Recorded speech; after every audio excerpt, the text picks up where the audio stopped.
Welcome to Cory's Stories. Are you ready to meditate with Cory?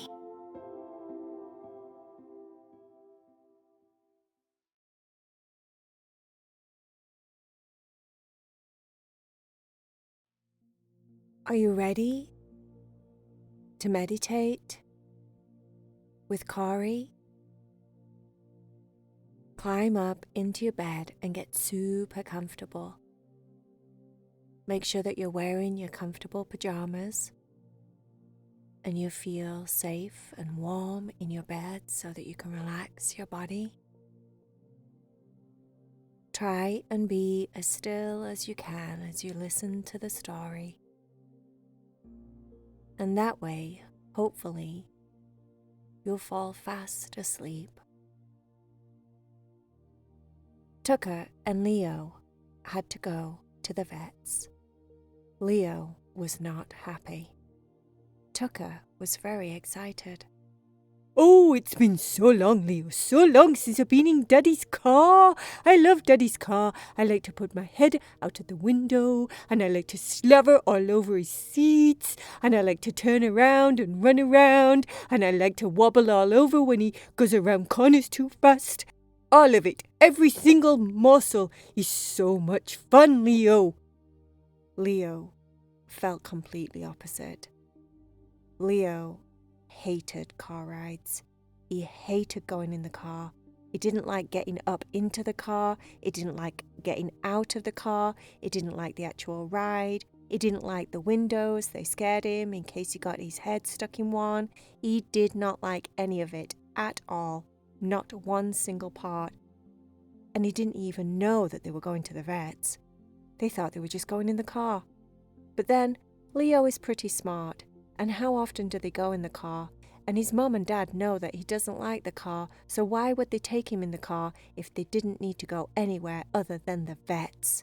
Duh, duh, duh.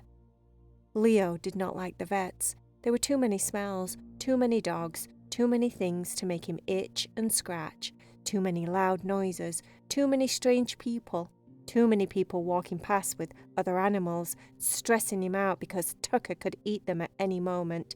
Just too much going on. The car ride was absolutely horrific, if you ask Leo. Tucker, on the other hand, acted like he'd just been to Six Flags or something. He'd had the best ride of his life. Like he'd been on a roller coaster of fun and joy and happiness, all in the same ride. It was so funny how they were completely different dogs. Tucker's mouth and his tongue was a little bit dry because he'd been sticking it out the window and everything had stuck, and he was talking a bit funny at first, and then he said, "Oh, Leo, Leo," and then his big giant tongue eventually unstuck from the top of his mouth. They got their fancy leads on. They had to have fancy leads because Tucker was like a tank and he pulled everywhere. So if you didn't have one of these fancy leads that Tucker did not like, then he would pull. And that's why he didn't like it, because he liked to pull. He loved to pull everybody everywhere. He liked to go at full speed. The fancy leads were made so that they went around the nozzle, and then they kind of tied in a weird place around the neck. Every time they pulled, it pulled on the nozzle, as if to turn the head to the left or the right, and they couldn't go forward. Tucker was not impressed. I don't understand why Dad has to put these horrible leads on us. It's like torture. I just want to go running in the fields with the flowers and the butterflies and the bees. I want to sing, I want to dance, I want to chase puppies, I want to eat cats. I want to do what I want to do, Leo, and this is just horrible. It's like having a straitjacket on. Does Daddy think that we're absolutely crazy or something? Does he think I'm crazy? I hope not. I hope not.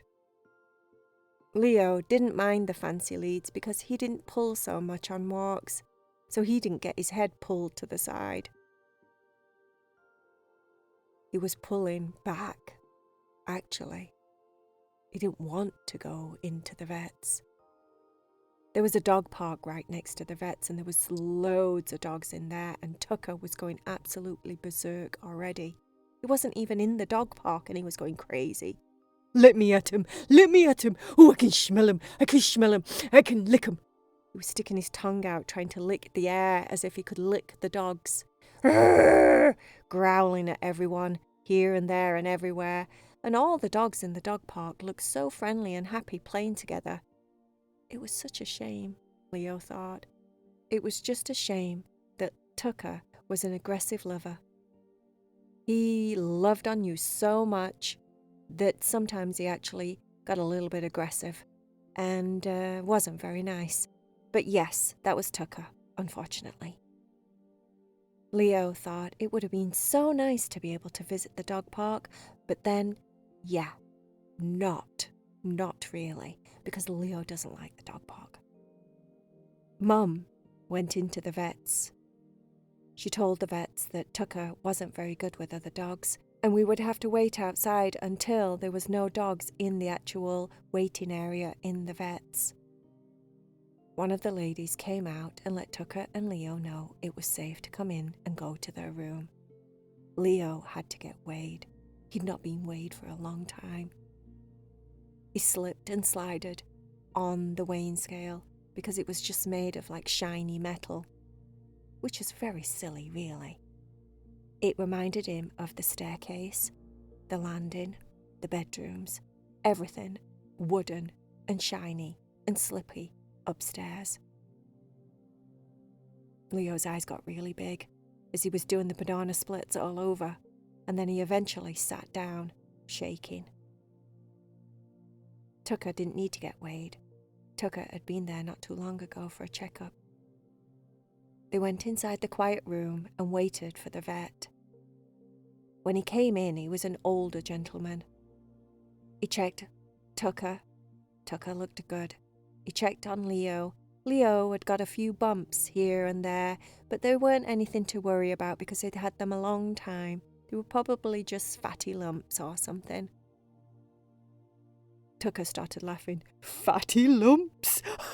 You got lumps and bumps. You're like a mashed potato or like a stew and dumpling. You're all lumpy some places, Leo. I'm not lumpy.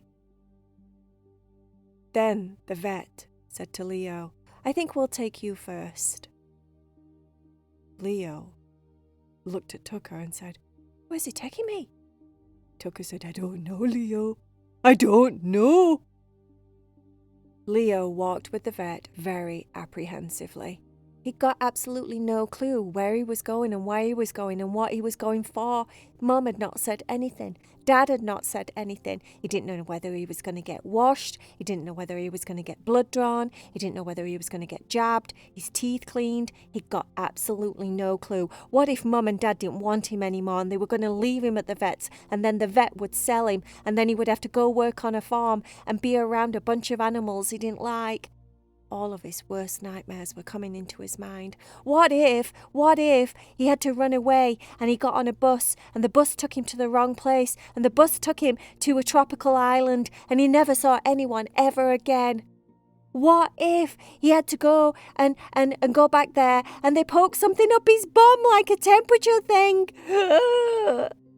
Leo was very, very scared.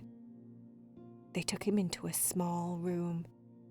They put him into a harness and he couldn't move his head round very much. And at that moment he was like, "That's it, I'm done for. This is the end of me." He was shaking all over. And then this nice lady came into the room and gave him a peanut butter treat and started cutting his toenails. That was terrible. It was absolutely awful. But she was very quick and very good, and she didn't hurt him one single little bit. It was just very, very scary. And she kept repeatedly giving him peanut butter treats over and over and over again, which he was very happy about. And then he was done. Very quick. Less than 5 minutes. When he started to walk back with the vet to the room where Tucker and his mum and dad were, his nails weren't clippy-clopping on the floor anymore. He was both happy and quite remorseful about it at the same time. He liked his clippy cloppies, but also it felt really good to be able to walk and not have long toenails scraping on the floor, clippy clapping and making lots of noise, and also bending his toes a bit weird because they were so long. He felt like a new man. When they opened the door, he ran into the room and Leo showed Tucker his nails. "Look, Tucker, look what they did." Tucker said, "Oh, lovely! A pedi! I haven't had a pedicure in a long time. Oh, I'm so excited. I wonder if they'll paint 'em me. I like 'em painted. Ellie painted 'em one time and they were bright pink and purple and they looked so fancy. I really liked it. I'm going to ask them, Leo. I'm going to say, could you paint my nails? Maybe give me a French polish." Something like that. That'd be really fancy, wouldn't it? Tucker had no worries in the world about getting a pedicure. He was bouncing practically. The vet took him out of the room, took him to the other room where the nice lady was with the peanut butter treats. "Ooh, peanut butter's one of my favourites," said Tucker. He licked her a lot, and she kept feeding him peanut butter cookies. Got his nails done. He felt very pampered. When she got him down off the table, he pranced around like he was Prince Tucker. Just like Leo, there was no clippy-cloppy sounds anymore. Tucker said, "That's a bit of a shame, that is. I like my clippy-cloppies. They make lots of nice noises, especially if you're dancing. It sounds like you're tap dancing."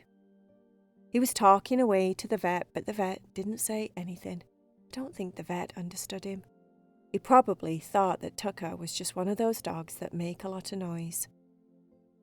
When they got back to the room, Tucker and Leo's mum went up to the front desk and paid the bill. And then she made sure no one else was around, and they brought out Tucker and Leo to go back to the car. "Ooh, back to the car," thought Leo. "Ooh, back to the car," said Tucker. The dad helped them to get up into the car because it was quite high off the ground. He picked them both up and put them on the back seat. Mum gave them one of the chewy bones with peanut butter in to go home with, but they were both a little bit too active. Leo because he was nervous, and Tucker because he couldn't stop running from one window to the other window, to the other window, to the other window. There was just far too much to see, far too many smells, far too much fun to be had. When they got home, Dad helped them down out of the car. They both peed a lot on the front garden, as if they'd been gone on a vacation or something for 10,000 years. Just to remind all the dogs on the street that they lived there. "Watch it, this is my garden." And then they went in the house. They drank a lot of water, both of them. Tucker drank his out of the toilet. He couldn't wait for Leo to move away from the dog bowl. Something about excitement and stress can make you very, very, very thirsty when you're a dog. And then that was it. Leo was done for the day. "Don't touch me, don't mess with me, don't play with me. Just leave me alone. Leave me in peace. I need my space," is basically what Leo said to everyone. Tucker was totally fine. But he did eventually join him for a very nice nap. He pushed Leo out of the way a little bit and snuck onto the big, comfortable dog bed that they shared. Turned around about 4 or 5 times and then sat down. "Oh, what a day, Leo, what a day! Very adventurous. I had thoroughly enjoyed myself. Look at my fancy nails. Unfortunately, the lady with the peanut butter treats did not understand about me asking for pink nails at all. I was like, 'Pink, please, pink.' And she was like, 'Yes, you're a lovely puppy.' And I was like, 'No, pink.' And she was like, 'Yes, I'm almost done.' And I was like, 'I think this lady's got something wrong between her heads. It's not a brain, it's a sponge.' Yes, that's what I thought, Leo, but yeah, anyway. Leo said it was a horrible day. Horrible, horrible day. The peanut butter cookies were okay, though. Tucker said. Yes, they were. They were delicious. I kept licking her on purpose, and she just kept keening me over and over again. And I was like, this girl, she's such a softie. She's such a softie. They eventually fell fast asleep. The end.